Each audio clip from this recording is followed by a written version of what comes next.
Says over 400 deportations have been documented and wanted to know from the federal government just how many were from Guam, for what reason, and what efforts are needed on island to fix the problem. I was surprised I didn't get an answer. Cruz has since returned from a trip from San Francisco after meeting with the U.S. Immigration and Customs Enforcement and removal operations to address the issue head-on over the increasing burden non-immigrant FAS residents place on Guam's public services, along with public safety, and why the feds simply have done nothing.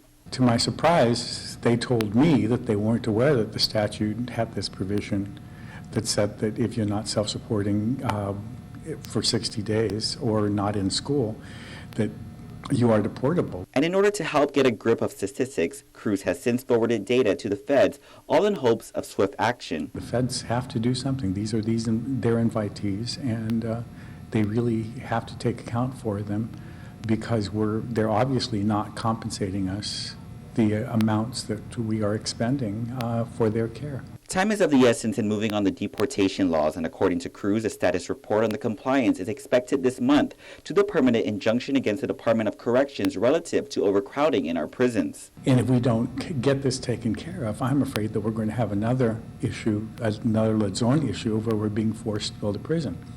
And my position is that first, let's move all the FAS prisoners to a federal facility, and then let's see how big a prison we really need to build. He adds, in light of recent events and crimes involving FAS citizens, Cruz says they could have been prevented. Had the federal government been implementing or following the law and removing individuals for the last 15 or 20 years who were not self-supportive, who were not in school, and move them off island, we wouldn't have this problem now. Ultimately, he says it has to be a concerted effort in working with the federal government. Lieutenant Governor Ray Tenorio, meanwhile, says the issue was discussed during a recent public safety meeting where he agreed it's best to work with federal counterparts in accordance with the law. There are many people in this community who contribute to the quality of life here.